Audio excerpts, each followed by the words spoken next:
This is the story of a man from New Zealand and a woman from England stuck in lockdown together in the city of London. This is day 71. 71. Hello to you. Hello to you.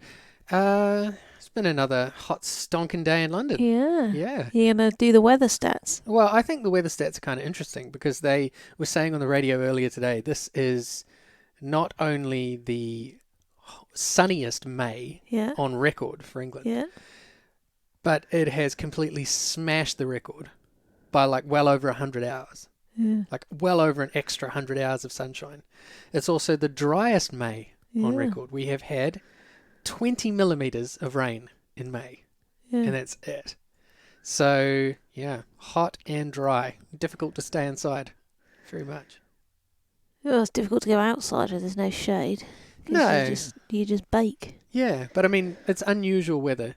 And, yeah, people have been flocking to the outside world. And interestingly, we talk a lot about the R rate, the infection rate of the virus, and how getting it well below 1 is a really important thing to do.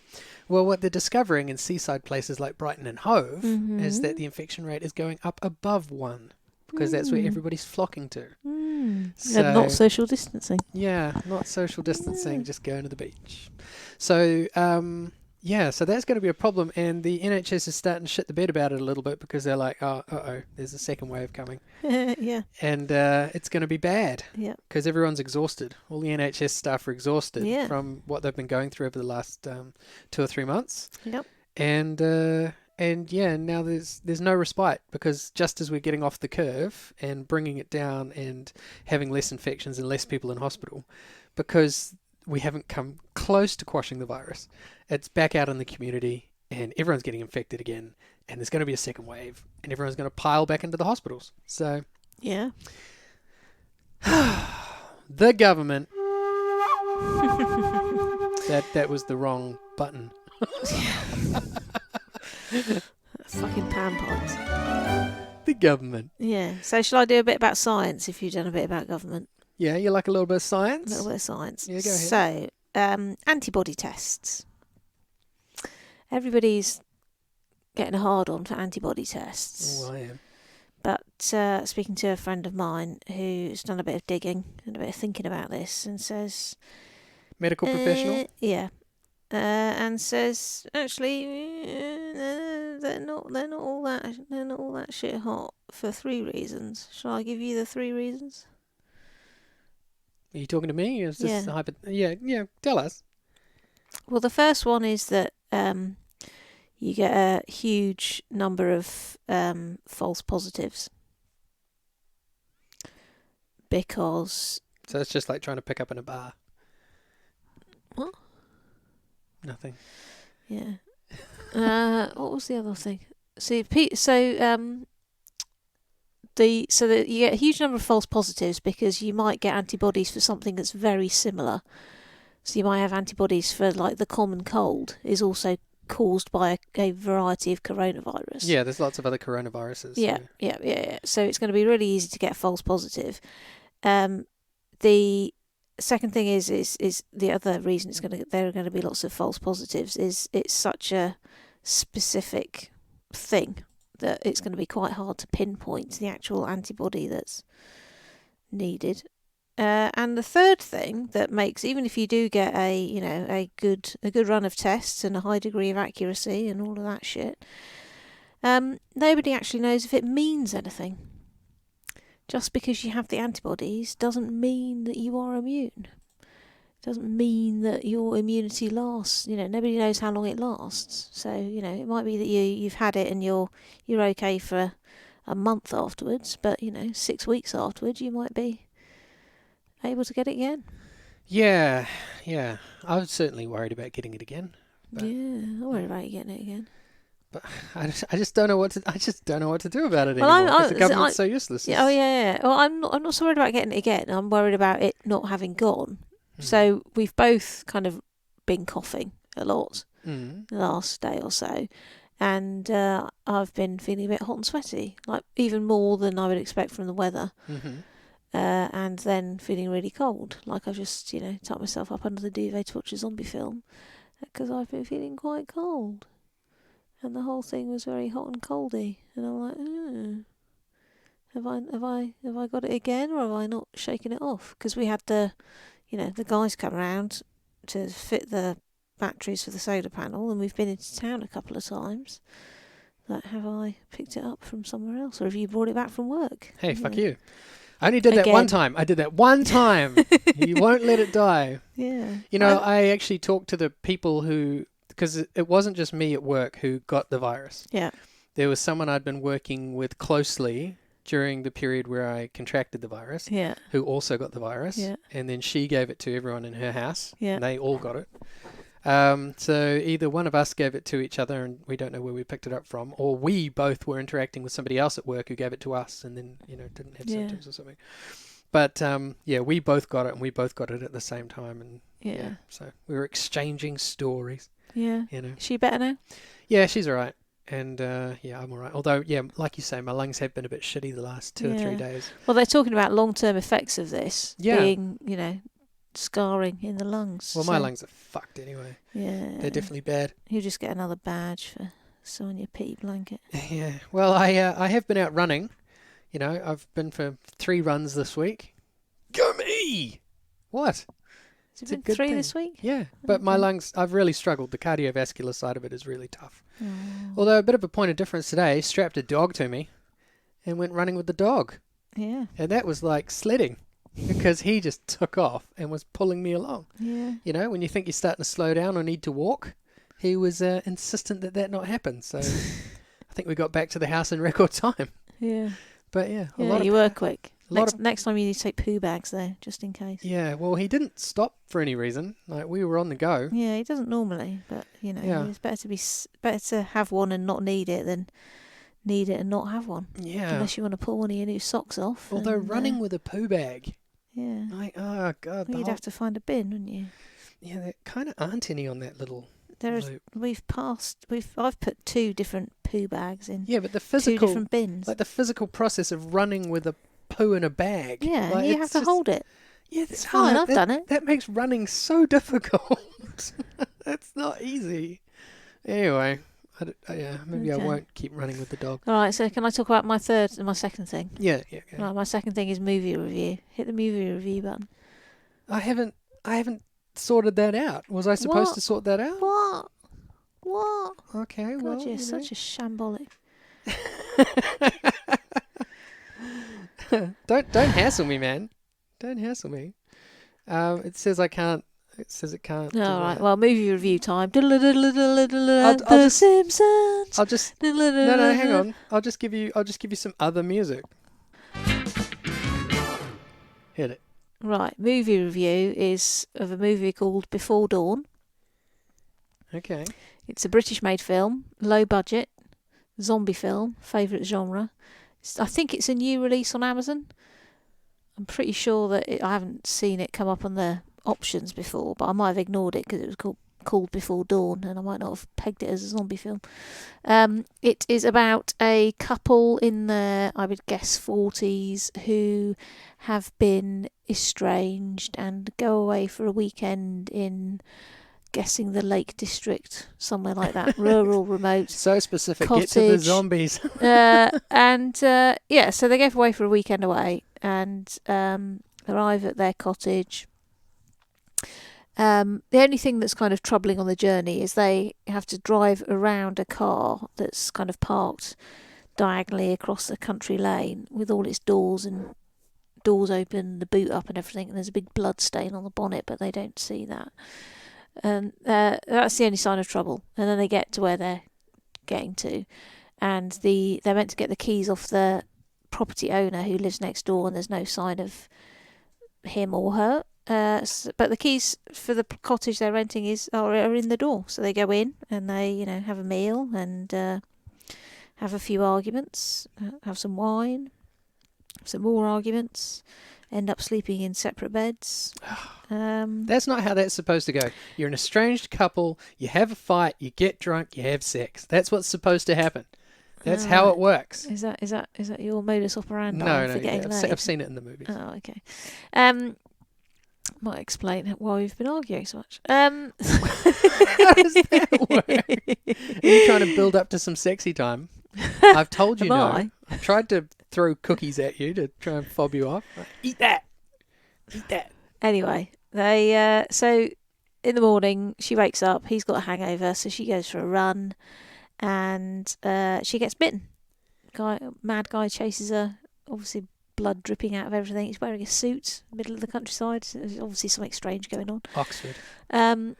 He bites her on the ankle, and she gets back to the cottage, and they're like, "Oh shit!" and try to phone the emergency services. Sorry. It's really hard not to picture them like flailing their little arms up in the air and going in that exact voice. Oh shit! No, they do better acting than that. It's low budget. It's not God. shit. Well, it sounded like it was like Kermit the Frog. Like, oh no, Kermit the Frog's been bitten. Oh shit! He's flailing his little arms. You've in the watched air. too much Jim Henson. Anyway, carry on. Yes. So they try and call the emergency services, and the operator basically says unless one of them is in immediate life-threatening danger, then they've got no fucking chance of getting anyone. One of the reasons that they'd fallen out was that he had lost his job, and he talked about the cutbacks being, responsible for him losing his job, and the police and ambulance service not responding to their cry for help. So he tucks her up in bed, and basically that's it. She's a goner, which is quite unusual. There's only two of them in the film, two lead characters in the film. I mean, the entire cast has 6 people in it. Their 2 children, her mother, the 2 of them, and a guy who Bites her. no, a guy who is not a zombie, who has a speaking part. So I guess they only credit the people that have speaking parts. Yeah, okay. So there's only 6 of them, because the zombies just go at them. So there are zombies. Oh yeah, there are Okay. zombies. Yeah, there are other zombies. But it was quite interesting. Yeah, it was only an hour and 20 minutes long. Oh, small budget. Yeah, so yeah, it was good. So, okay. So, hang on. Fast zombies as well. Fast zombies? Yeah. In Britain? Yeah. Unheard of. Except for that other really famous. 28 days. Yeah, that later, one. Okay, all right. Fast zombies.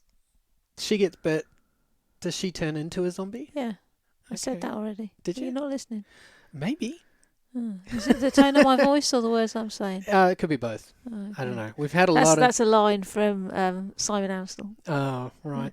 Well, there you go. That's why I've tuned it out. I've become adept at tuning out Simon Amstel's bloody grandma's is it house the show. words of the tone of my voice or the words that I'm saying is a line from Grandma's House. Yeah. So you even know what it's called, Grandma's House. You watch it every day. Yeah, but I just refer to it as Simon Amstel, but you refer to it as Grandma's House, which is its actual title. I refer to You it. love it more than I do. I refer to it as that fucking program again. That Yeah. is in quotation marks. Well, you shouldn't get in bed and watch it with me then. I did that one time. One time. God, you only have to do things once around here. It gets thrown back in your face. Rightio. So, a review. What are you giving this movie out of 10? I would give it 6.5. 6.5. Yeah. Could be longer. Okay. Could involve, more. Money. Yeah. No, yeah. It would have been nice to have seen. Well, yeah, it was just done on a low budget, wasn't it? But Yeah. it's very well done. It's very odd actors in it. No one that I recognised. You can't afford them. No, and she was very good. He just looked like one of the thugs from EastEnders. I was surprised at the casting of him. Is he Yeah. not just a thug from EastEnders? Yeah, He probably is, isn't he? yeah, but he had a northern accent. So I don't know what the equivalent of a thug from EastEnders is from up north. An outsider. A chav from Northern Corrie. bastard. Yeah. That's, yeah. Okay, is it for kids? No. Not for kids. Okay. Are we going to watch any more movies for kids? I feel like we haven't done our part in terms of finding Why? things. Why would we want to watch movies for? Well, you you see, want to when watch we- movies for I'm just kids? saying, when we started doing movie reviews, there was a lot of Yeah. children's movies. We were yeah, watching that we things were like watching The the Incredibles classic, and the stuff like classic children's movies, weren't we? that. But, Yeah, you know, it was we didn't watch many. comforting. Well, you never want to do anything, so you find a movie you want to watch, and I'll sit next to you.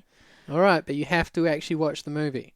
Normally, when I pick something to watch, It's shit. you pick up your knitting or a book, or Yep. you leave the room, or Yep. you go outside, or Yep. you go to the toilet, or you Yep. have a shower. Yeah, You do not sit and watch the movie if I Yeah. pick the movie. because and I'm they, not- they and I'm don't not talking- interest me. and I'm You not- don't. You don't even you give don't, it 5 minutes. You don't sit and watch zombie movies with me. Oh, Why should I God. sit and watch children's movies I with have you? sat through so I'm not a many zombies child. movies now. No, you haven't. I understand the genre really, No, really you well. haven't watched any of them. Oh, yes. We watched 28. You watched 28 weeks later with me, and that was it. It's like, yeah, see, you're very focused on the zombie movies, so much Yeah. so that you got your blinkers on, you don't notice that I'm in the room with you watching because I have no choice. Oh, God. Whereas You if have a I put on a choice. movie, Yeah. that's like your cue to pick up something else. You never even give it. You never give it a chance. Not even the slightest little I bit of a gave chance. Narcos a chance. You gave Narcos a chance because you thought, oh, this might be like CSI. Well, yeah. I don't know what it was about.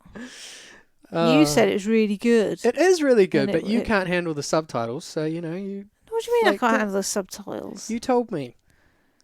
I said I couldn't do the subtitles while I was eating my dinner. I said that. Yeah, You're quoting me. yeah. Well, That's I've not never what said you said. anything about the subtitles, you lying bastard. Yes. Well, you didn't give Rango even the slightest little. No, that was shit.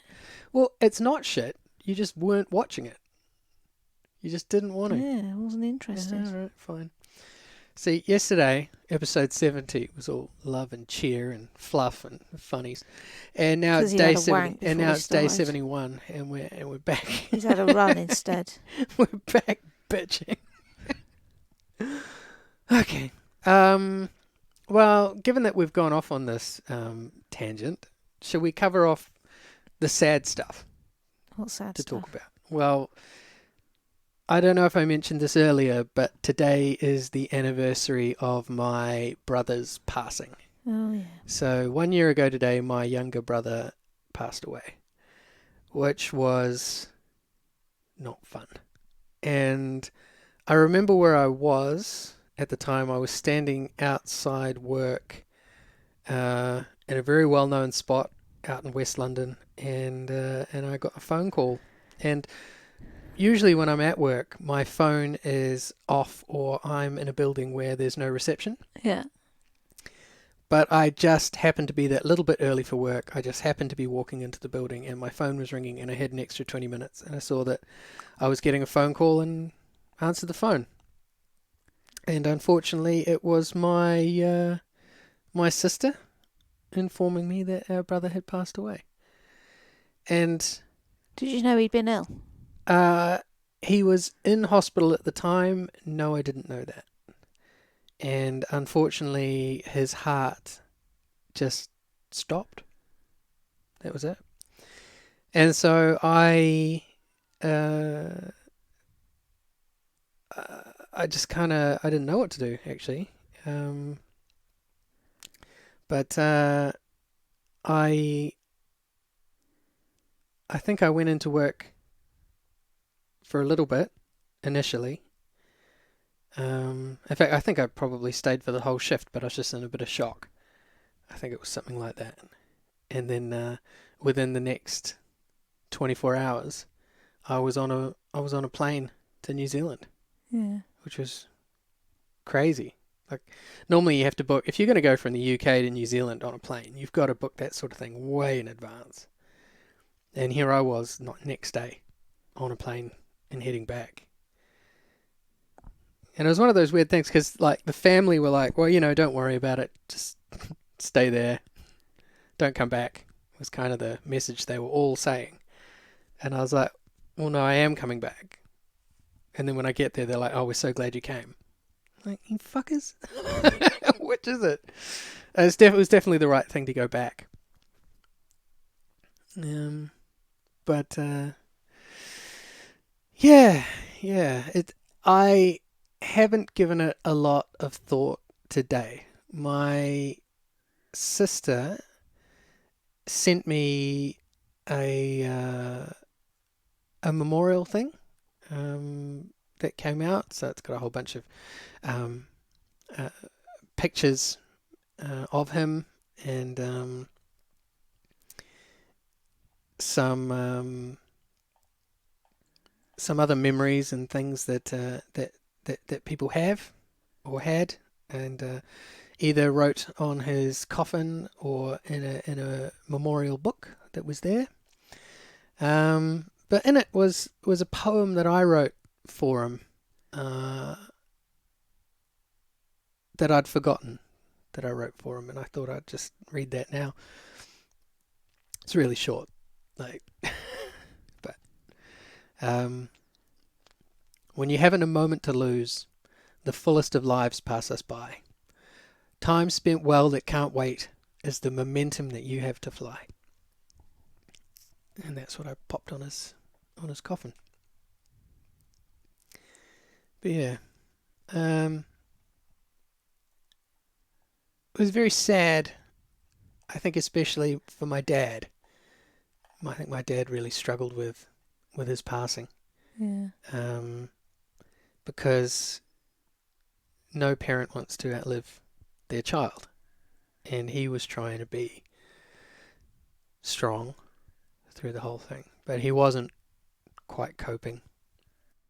And he sort of, my dad can be quite bombastic and full on, and a really full personality human being. Let's put it that way. And he just kind of kept putting his foot in it, and you know, yeah, I really felt for him. I really felt for him that day, and I have done since. But I spoke to my sister earlier today because I don't have a phone at the moment. I can't contact my dad. So yeah, I spoke to my sister earlier on Facebook, and she said she called him, and he's okay, and she's going to go and visit him soon, which is good. But hell of a thing to happen to someone who is, is only 37. And I think he always lived his life at 100 million miles an hour. But I kind of feel like it's just another reminder that we don't know how long any of us have on this planet, and you've got to do the most with your time that you can, and live your life in a way that's meaningful to you. Mm-hmm. I think I try to live like I don't have any regrets. I have a couple, but I attempt to not have regrets, and to try and do everything I can to get the most out of the time that I've got. Yeah, today's just another reminder of that. And I just wanted to take a minute to talk about it. So yeah. Do you want me to bring the mood back up? Please try. Okay, this is a story in the news today. Men hired for sexual fantasy break into wrong house. Oh dear. Well, I this was something that made my day and put a smile on my face. So I'm just going to read the whole article. Okay. You ready? Yep. Okay. You can interject and ask questions at any time. Okay. Okay. Well, it's still got the same title. Men hired for sexual fantasy break into wrong house. In a sex fantasy gone wrong, 2 men with machetes entered the wrong house in New South Wales, Australia, before quickly realising their error.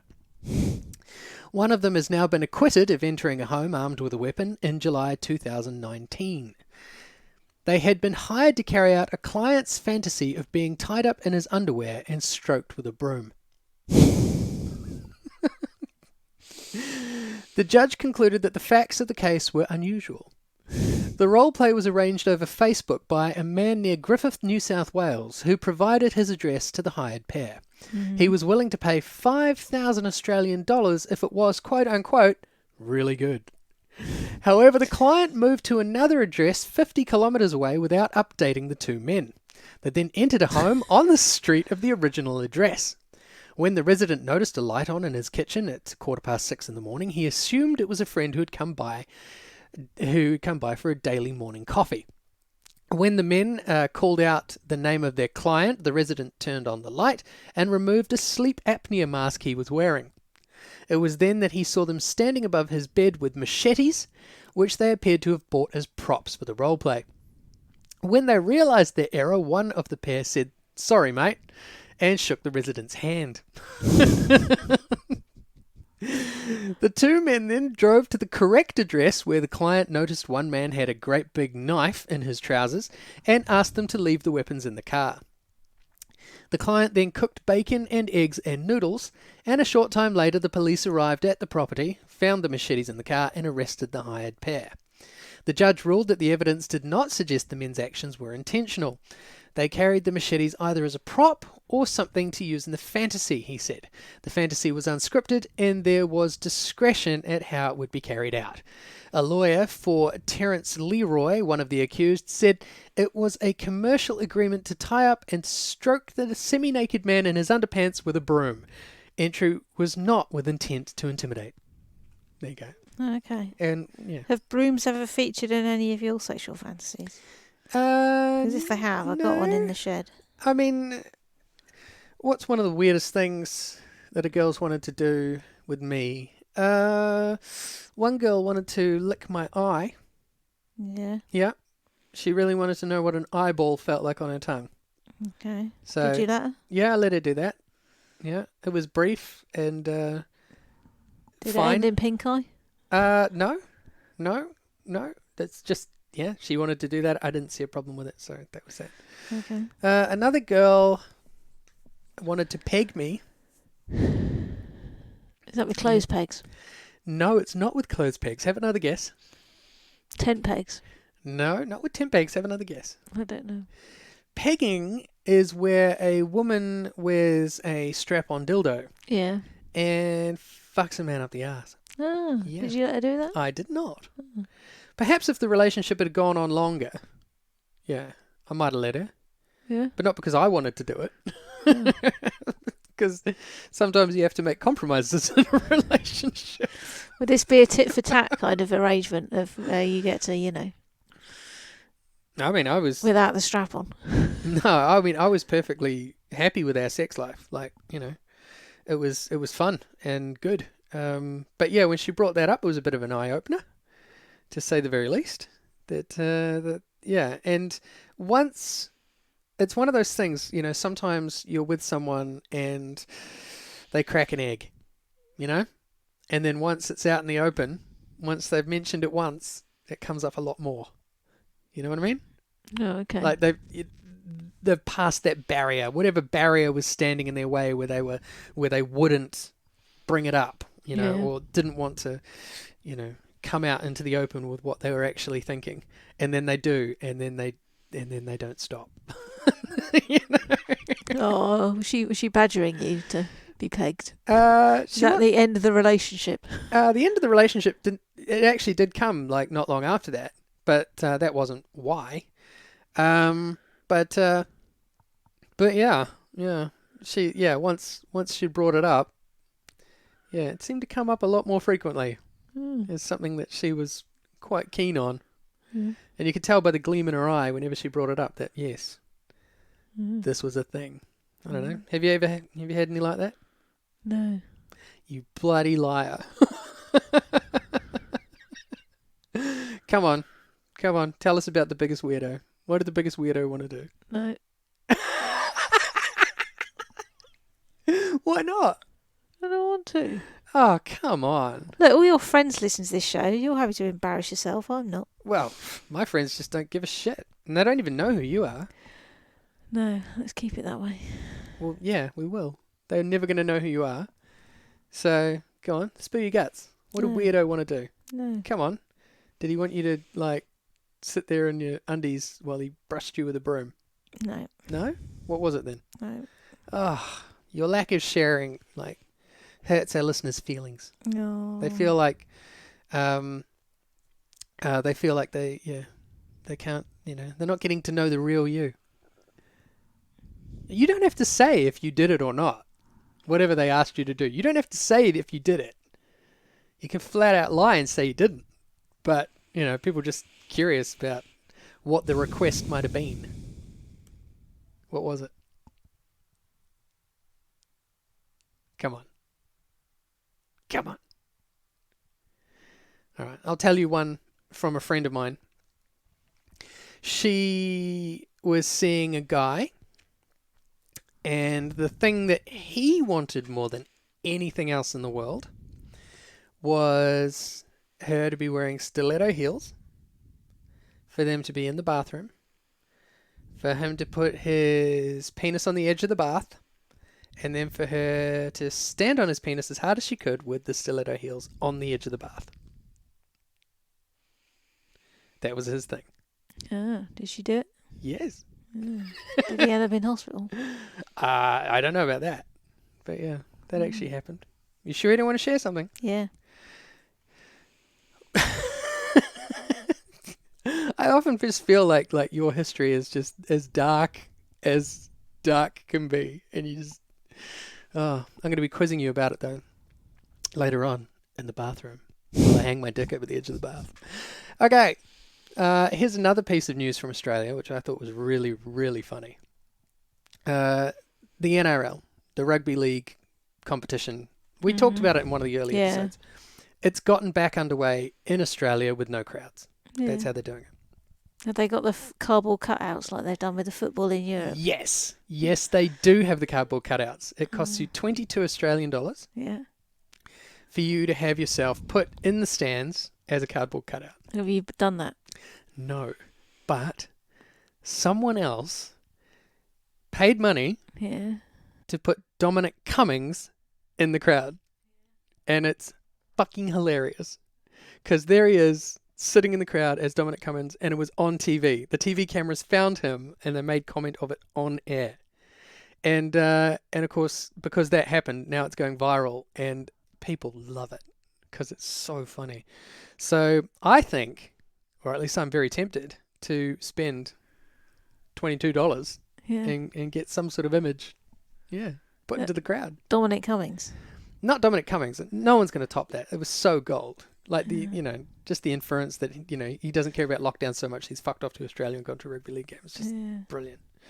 So funny. Another thing about this podcast. It's day 71, which means it's our 71st episode. Yeah. Yesterday, I had some problems getting yesterday's episode out. You did? But that's because the podcast has been going for so long now that my trial period of the audio editing software was over, and I actually finally had to pay money for the audio editing software that we use to make this show. Oh. That's how long we've been on the air. Yeah. It's ridiculous because that's like a 2-month trial period. Yeah. Yeah. But yeah. Is that what caused the problem then? No, I think the SD card's faulty. Oh, okay. And the last bit of news that I have is that I bought a phone. Yeah. And it's going to take upwards of 2 weeks to get here. So, yeah, I'm going to not have a phone for a bit longer. I absolutely agonized over picking a phone. I fell asleep in a chair in the lounge last night with my laptop on me because I just couldn't decide. I was up so late trying to figure out which phone to buy. So you've got my new phone with your SIM card in, and I've got my old phone with my SIM card in. Yeah. So I get your Facebook things, and you get my text messages. No, you get your text messages. Yeah. I only get text messages. There's nothing else connected. No Facebook, no WhatsApp, no anything. It's just text messages. It's just so I can catch a taxi. From work tomorrow night. That's the whole thing. So thank you very much for lending me your phone for that purpose. Hopefully my new phone arrives sooner than they say, but yeah, two more weeks. In the end, I decided to go with another OnePlus, and the final reason I basically went with the OnePlus was because my phone that I had previously was a OnePlus. I loved it. It was a great phone. And because it's dead, I think I was able, before the screen went entirely black, I was able to back it up to a OnePlus server or something. I used the OnePlus thing. So basically what I'm going to try and do is, because it's a OnePlus, I'm going to try and pull that file and all the files back down and hopefully onto a new phone. Yeah. Well, this time back them up regularly to Google or something. Well, I do back up. I back up a lot of stuff. Like all my photos and videos, I back up all the time. But it's your this was everything. Voice notes and everything. This was so much other stuff. Yeah.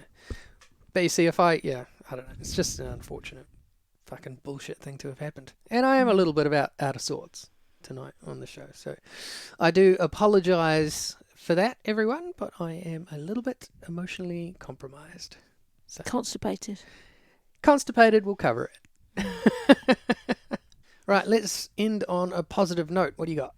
Oh, yeah, no, I did. I made sourdough bread. I actually made the bread. I've been nurturing this pot of Steve, or whatever it was called. This pot of Steve? For the last 2 weeks. And pot of Steve sounds about 5 mils worth. Steve has produced the goods. And, it's turned into bread. Amazing. All right. We shall dine like kings. Tomorrow. I'll bake it tomorrow. Right on. Okay, that's enough from us. We will see you later on. Toodles. Bye.